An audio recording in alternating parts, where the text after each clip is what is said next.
Bon, nous y voilà. Bien le bonjour à tous. Donc, je vais préparer ici une petite démo. C'est une démo qui est préparée pour les élèves de promotion sociale essentiellement. J'espère que ça pourra intéresser d'autres personnes. C'est une démo que j'ai déjà eu l'occasion de réaliser, petite bambouserie.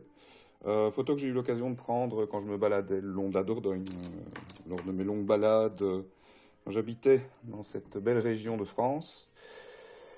Et donc voilà, ce qui m'intéresse ici particulièrement, j'y reviens, c'est ce point lumineux que je vais essayer de traiter et évidemment toute l'animation. Alors, je dois faire attention parce qu'effectivement, il y a beaucoup d'animation. Ce qui va m'intéresser ici, c'est de pratiquer entre pose de couleur et retrait pour essayer justement d'étalonner au mieux mes valeurs et puis quelque part de m'amuser aussi dans l'humide. Alors le papier est très humide, je l'ai humidifié des deux côtés ici. Je n'ai pas de baignoire, sinon j'aurais usé de la baignoire. Mais enfin, je l'ai laissé bien tremper, j'ai laissé travailler 10 minutes, un quart d'heure. Je l'ai retravaillé, j'ai remis de l'eau dessus pour qu'il se gorge vraiment bien, pour avoir un temps de travail où je ne vais pas avoir à courir, où je vais être relativement confortable, où je vais prendre mon temps.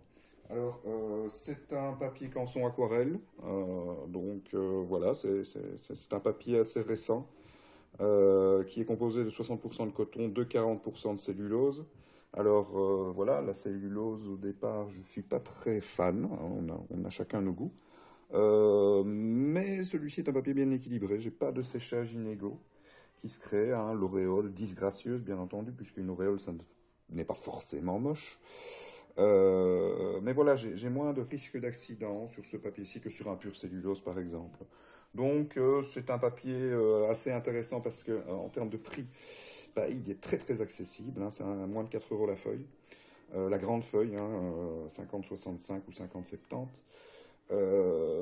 Donc voilà, il supporte très bien le travail dans l'humide, il supporte très bien le retrait dans l'humide, à sec, et il a une assez bonne prise de couleur. Voilà. Au niveau des couleurs, bah, j'utilise Daniel Smith, évidemment, hein, puisque je représente un peu la marque en Belgique. Petit coup de pub en passant, hein, il n'échappe pas trop, mais enfin voilà.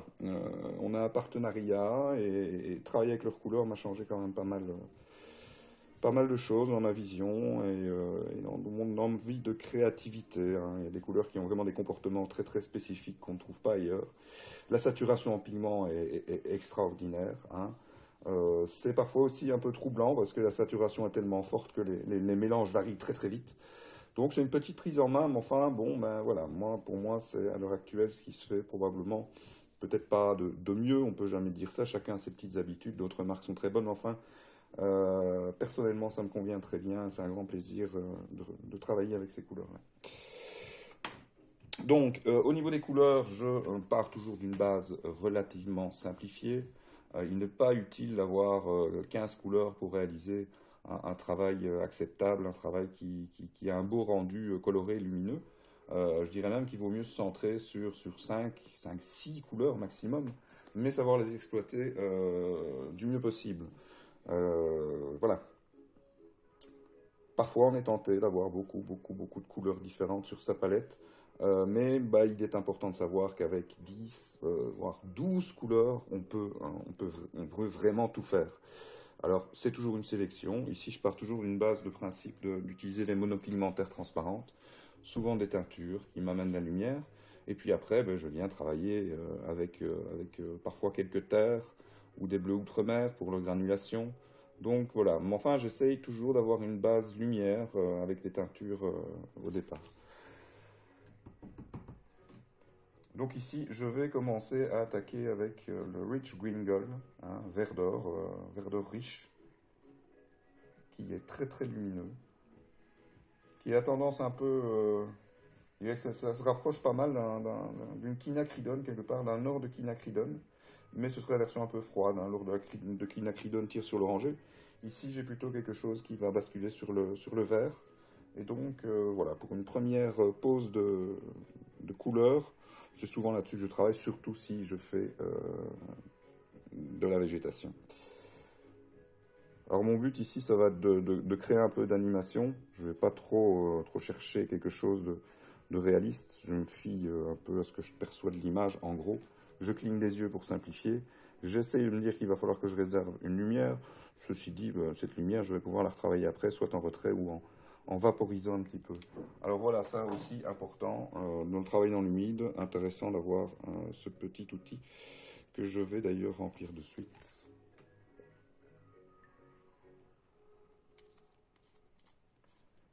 La vaporisation permet justement de faire fuser le pigment, peut-être de l'amener ou aussi d'alléger certaines touches, certains endroits. Alors là, j'étais sur un pinceau mouilleur. Bon, le pinceau mouilleur me permet de prendre une belle charge, mais en même temps, il prend beaucoup d'eau avec. Donc évidemment, ça va fuser un petit peu plus. Pour créer des atmosphères douces, je le trouve assez idéal. Bon, j'ai pas pris une grosse charge, j'ai pas trop saturé. Le but, encore une fois, sachant que c'est un exercice basé pour les promos sociales, hein, qui sont des amateurs éveillés, mais qui parfois aussi ont du mal à comprendre la totalité de la leçon. J'essaie de simplifier les choses et de travailler de manière vraiment sécurisante quelque part. Je pourrais aller beaucoup plus vite, beaucoup plus loin dans les valeurs, dans la couleur, mais ici je vais essayer de structurer au fur et à mesure. Encore une fois, l'humidité du papier va me permettre justement de travailler longtemps et de rectifier, d'amener doucement, de pouvoir peut-être réfléchir entre les couches aussi, bien que j'ai déjà réalisé cet exercice et dans la logique, je dois savoir où je vais. Une petite plaisanterie passagère. Il suffit parfois d'avoir une journée où on a un peu de manque de présence et un exercice qu'on maîtrisait, on peut totalement le foirer. Donc voilà, donc ici j'essaye de m'inspirer des dynamiques générales. Hein. Je crée d'abord des masses.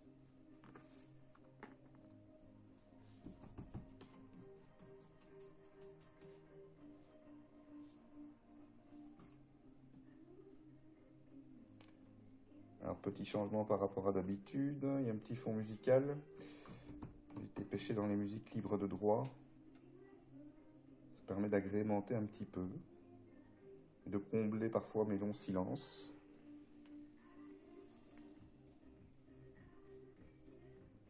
Alors là, je vais commencer à amener quelques nuances, peut-être déjà quelques suggestions de la cassure dans le bambou. Hein. Le bambou, je vais dire, grandit très vite déjà. Mais en plus, on a cette côte qui revient assez constamment. Et donc, j'essaye de jouer déjà un petit peu avec ça, avec un verre hein, basé encore une fois sur cette base de verre d'or avec une pointe de bleu phthalocyanine, tendance froide, tendance verte. Alors le numéro du pigment, c'est le PB15-3.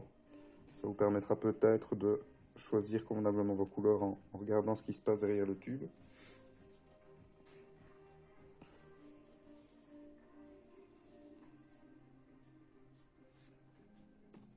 Encore une fois, je vais doucement, j'essaie de ne pas boucher l'espace, de regarder les lignes les plus intéressantes dans la photo que j'observe. Essayer de composer aussi, de penser en avant-plan, en arrière-plan. En avant-plan, ben, les choses vont avoir tendance à se maximiser, en arrière-plan, elles se minimisent. Donc, pour créer la profondeur, voilà, on peut déjà user de ce petit outil, ça peut être arbitraire, hein, mais pour créer la profondeur, voilà, jouer sur les choses qui se minimisent en arrière-plan. Donc, je joue un peu plus sur des lignes. J'ai le plat du pinceau, j'ai la tranche, ça me permet aussi de rythmer un peu plus ce tableau, en inclinant mon pinceau différemment. Il fut un temps où je peignais un peu toujours avec la même touche, en oubliant que mon pinceau avait beaucoup de capacités différentes. Et finalement, c'est de faire un petit peu de calligraphie qui m'a fait comprendre. Alors, je ne suis pas un calligraphe, mais en avoir fait un petit peu m'a permis de comprendre certaines choses, de libérer aussi une certaine gestuelle. Puisque finalement, que ce soit en calligraphie ou en peinture, on se rend compte que le geste emprunté est souvent celui qui va créer plus de problématiques dans la peinture qu'autre chose. On va sentir l'hésitation. Alors je dirais parfois il faut déborder de la forme. Il ne faut pas forcément être cloisonné dans la forme. parce que une touche dynamique est parfois plus intéressante que le remplissage d'une forme d'un geste hésitant. Minimisez votre gestuelle, je pense que ça peut être assez sain aussi. Pensez bien au calligraphe hein, qui réfléchit son geste, le répète mentalement et puis va essayer de le sortir le meilleur des gestes en un geste franc. Bon, évident que c'est toujours beaucoup de travail, mais ça fait partie des paramètres. Hein.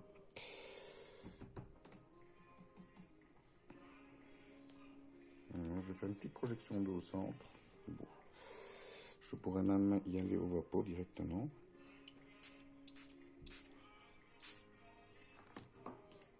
Et je vais simplement faire un tour de pinceau comme ceci pour déjà faire rejaillir la lumière. Bon, c'est un papier qui supporte très bien le retrait à sec, même avec les teintures. Par contre, pour ce type de lumière, il vaut mieux jouer sur quelque chose peut-être d'un peu doux qui irise, plutôt que de jouer sur un retrait à sec qui dessine très fort.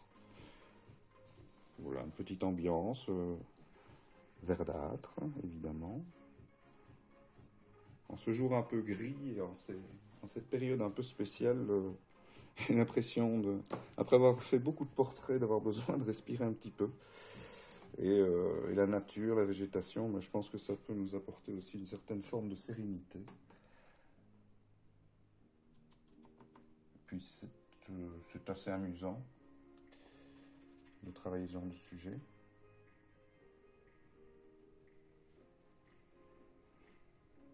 Alors évidemment, dans ce cadre-ci, j'ai quand même un contre-jour.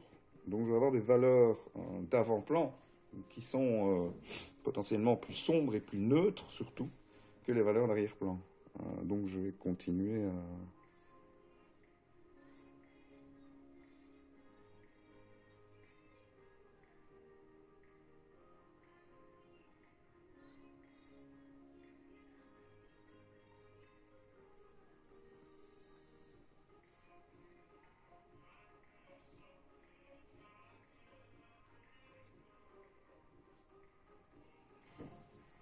Alors, vous allez voir que souvent je fais ça. Alors le but justement c'est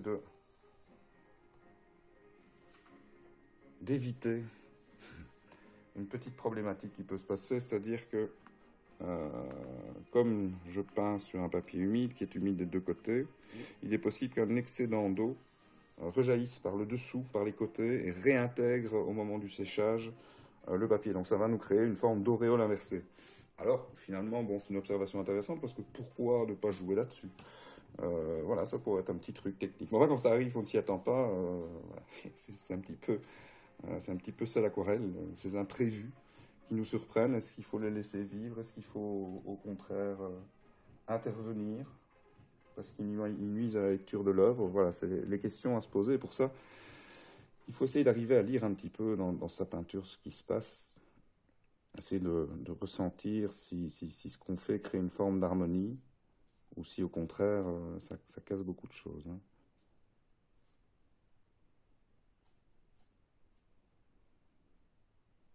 Alors j'essaye toujours de créer des petites variantes. Ici j'ai dans quelque chose d'un peu plus bleuté.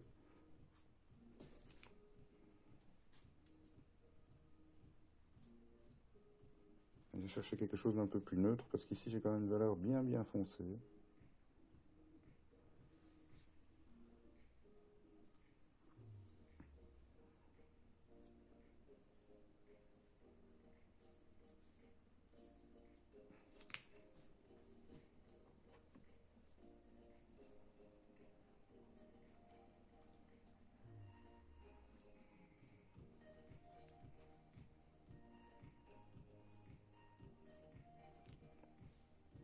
Encore une fois, le rythme des lignes obliques, hein, je joue beaucoup là-dessus. En plus, il y a un petit peu cette dynamique.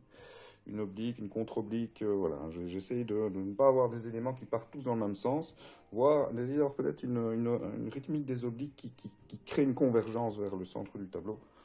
L'idée étant d'attirer le spectateur sur cet endroit.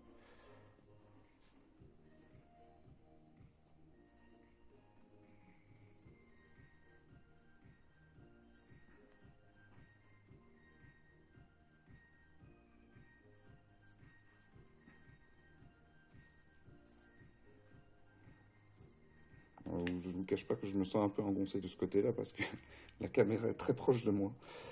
J'ai peur de la...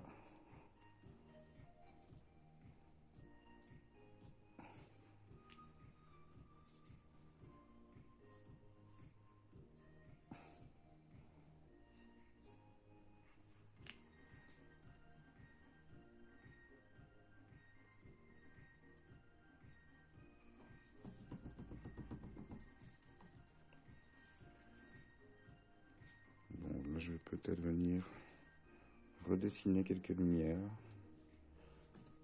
Pinceau légèrement humide. Hop, je retire un peu de couleur, je repasse.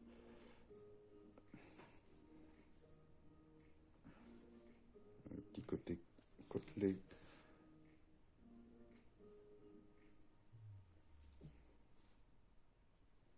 Dire toujours que ça crée aussi un creux, un petit volume. La cassure, c'est pas un trait, c'est pas un trait très dur.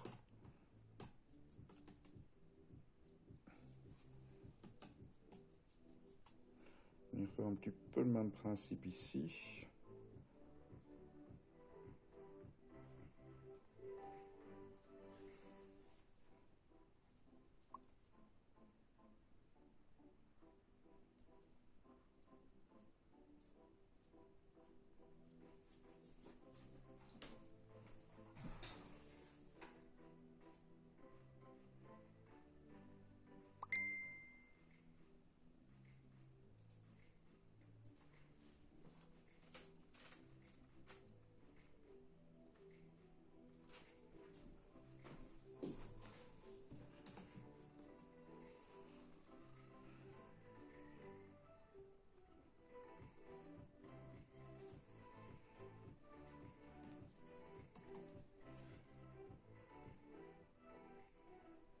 Alors là, je reste toujours sur mon bleu phthalo que je salis progressivement avec d'autres couleurs.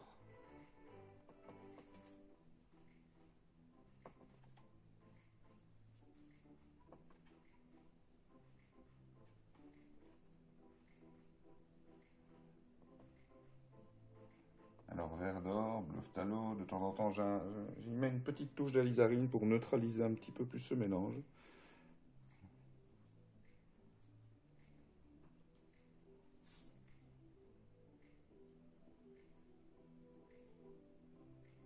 Je laisse en contact, le pinceau se vide un peu et hop, je fais une petite touche enlevée.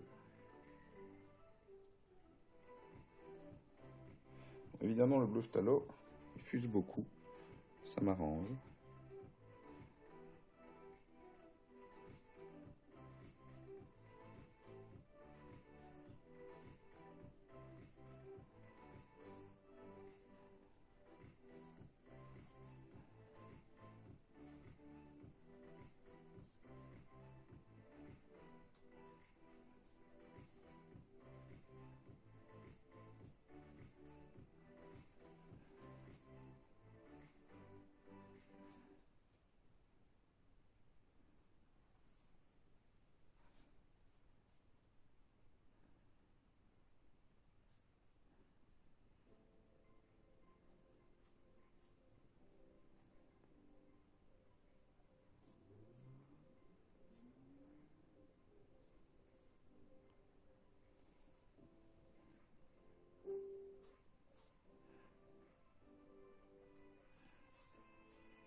Alors, au fur et à mesure, j'impose de plus en plus de neutralité en avant-plan. Là, j'utilise un petit peu de ce Mayan Dark Blue. Bon, je fais toujours attention parce qu'il est quand même très très neutre. Au séchage, d'autant plus. Donc, je fais attention de pas trop tuer toutes mes lumières non plus.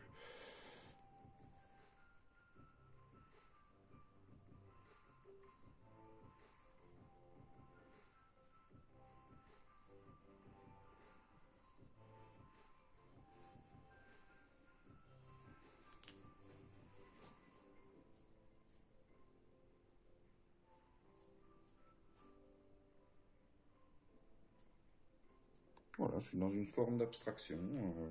Je m'amuse beaucoup, déjà, ça c'est déjà bien. Euh,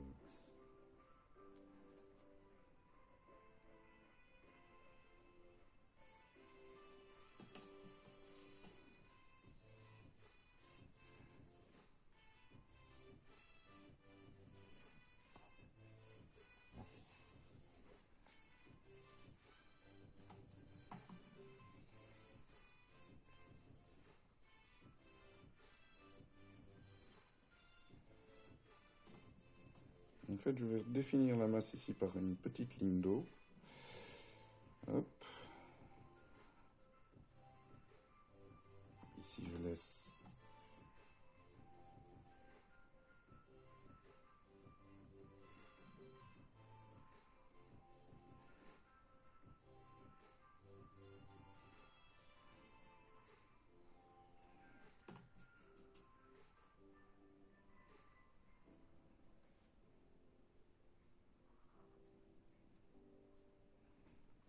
Et donc, ici, je vais utiliser justement.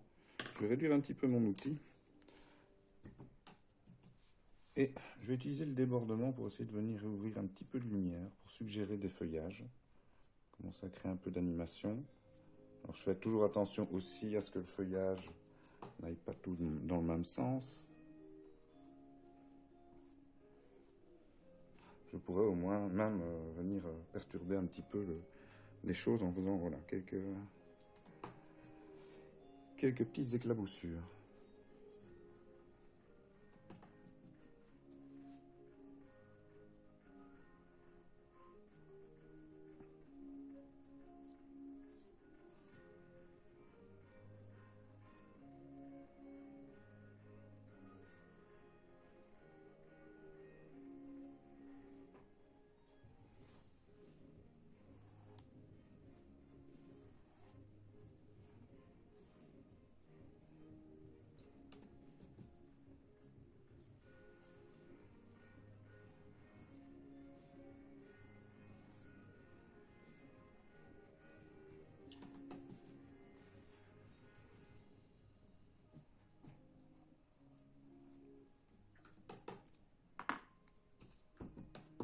Je viens refaire le petit principe ici avec un peu d'eau. Pinceau séché. Et puis, hop, commencer à jouer sur... oups là. Là. Pensez à bien rincer son pinceau si on veut réouvrir les lumières, puisqu'on reprend de la couleur et évidemment, on la redispose ailleurs. Bon, on ne va pas trop jouer là-dessus pour l'instant là, avec ça.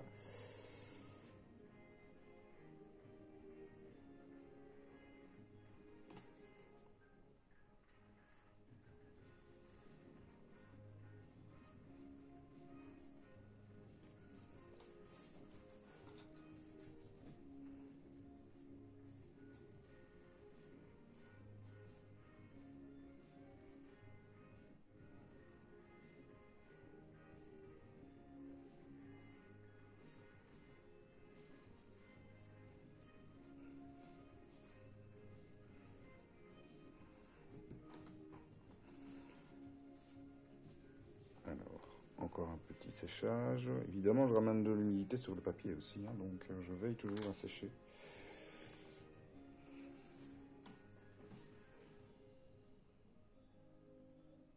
Bon, là, je vais essayer d'aller chercher une valeur assez forte. Alors là, je vais venir avec un bleu outre-mer qui est un petit peu plus neutre. Mélanger avec un peu de terre d'ombre. Puis je vais quand même relever d'un peu de bleu phthalo pour lui donner une nuance un peu plus verdâtre. Mais sachant qu'il y a plus de bleu outre-mer que de bleu phthalo, il va stagner un petit peu plus, il va granuler, il va m'amener de la matière. C'est un peu le but de l'opération. Je fais attention à ce qu'il ne soit pas trop neutre non plus.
Là, c'est l'apport du fond qui vient me redessiner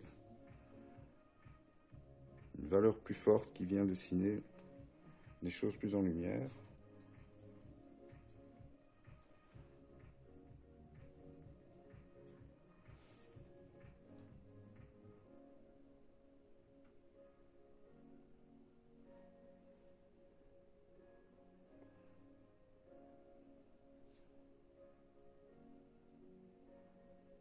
J'essaie de penser aussi à faire ressortir les formes par l'apport du fond.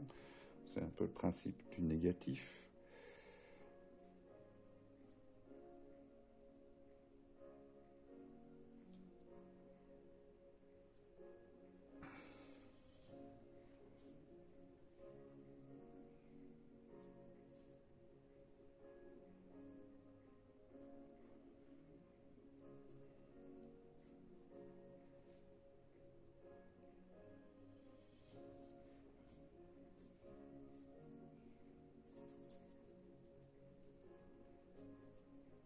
Je vais mettre quelque chose d'un peu plus bleuté, encore une fois, en arrière-plan.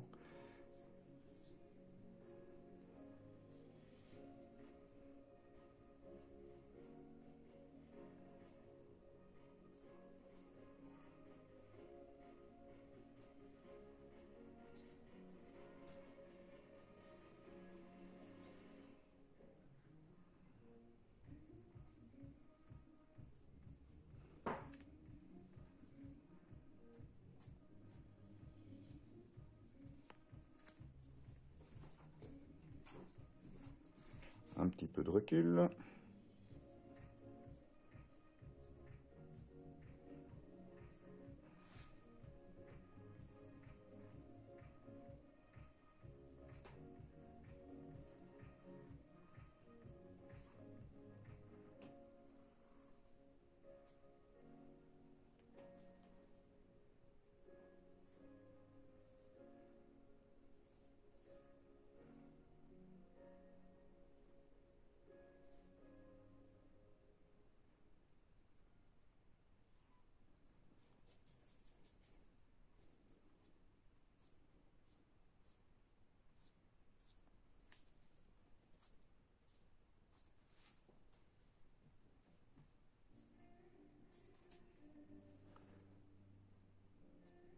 Bon, vous voyez que mon papier est encore humide, ça fuse encore.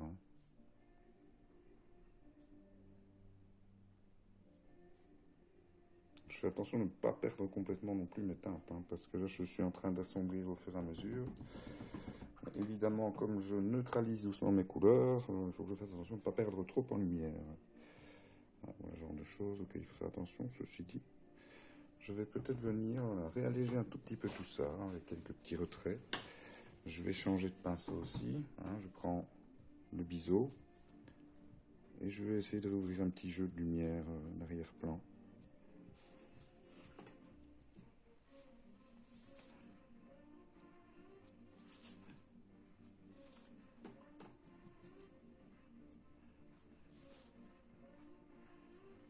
Alors un petit peu, j'essaie de ne pas trop en faire.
Voilà. Je suis toujours en train de penser que le bambou a une certaine dynamique. J'essaye de varier les touches, réouvrir les lumières.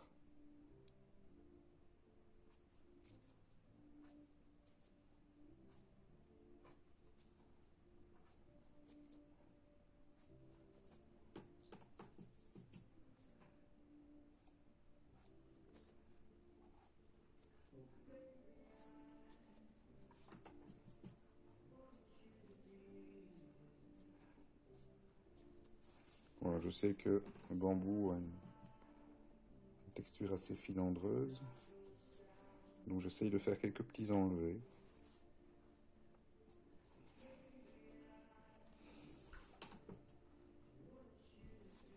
Quelques petites projections.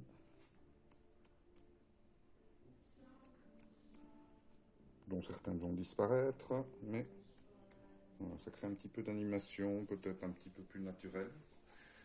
Je prends du recul. Voilà. Bon, en termes de vision des couleurs, visiblement, moi, de ce que je vois au travers de l'écran du téléphone, évidemment, c'est que c'est peut-être un petit peu terne. Ça vient d'une lampe que j'utilise, hein, qui crée une lumière très forte, mais en cette journée grise de Belgique, très difficile de faire autrement. Je coupe la lumière pour expérience, voilà. Bon, finalement, le rendu des couleurs n'était pas si mal comme ça. Donc je vais essayer de continuer à peindre en lumière naturelle, bien que je vous avoue que ce ne soit pas forcément évident. Je vais faire une petite pause.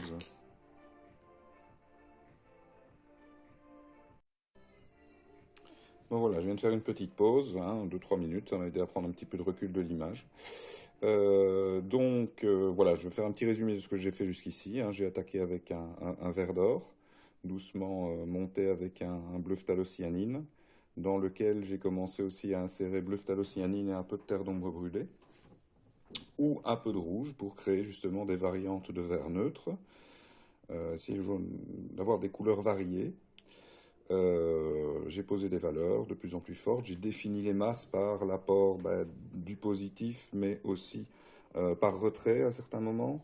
Donc là, je vais continuer le processus, je vais continuer à monter mes valeurs, en gros, de la même manière, en m'appuyant sur ce qui me semble bon, en gardant ce qui me semble bon et en retravaillant ce qui me semble approximatif ou qui me convient moins. Encore une fois, là, je laisse parler un peu mon sens, si j'en ai un, mais mon sens de l'harmonie.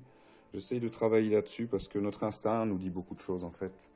Et on s'en rend compte à force de travail, à force de connaître son matériel, d'avoir une certaine maîtrise, des niveaux d'humidité, de savoir avec quelle couleur on travaille, ça nous permet aussi de nous libérer de certaines contraintes et l'instinct nous parle, on a la présence dans la tête pour penser pleinement aussi, éventuellement au créatif, à ce côté, voilà, nos petites idées personnelles peuvent jaillir à partir du moment où on maîtrise un tant soit peu son médium. Enfin, pour moi, c'est comme ça, je pense que c'est transposable à beaucoup de gens. Voilà. Donc ici, ce que je vais faire par contre, c'est que je vais continuer en mode speed painting. Enfin, speed painting, c'est pas vraiment ça, mais c'est plutôt en mode image accélérée. Parce que je ne sais pas combien de temps ça va prendre. Ça va m'éviter d'avoir une démo qui soit peut-être un peu lassante et remplie de silence. Donc voilà, je vais tout d'abord recréer peut-être un petit peu d'animation, un petit peu de végétation, hein. Là j'ai des masses, j'ai travaillé des masses. J'ai commencé à retirer quelques lignes d'eau, à poser des lignes aussi, des masses, des lignes, et puis des points de dynamisme. J'ai déjà créé quelques petites structures ici en négatif, laissant penser à du végétal, à la petite feuille de bambou justement, et donc je vais essayer de jouer un peu plus là-dessus, sans perdre l'idée générale, parce que la structure ici me semble intéressante, il y a quelque chose à en faire. Voilà, bon, passons en mode vitesse accélérée. Merci à vous pour votre écoute.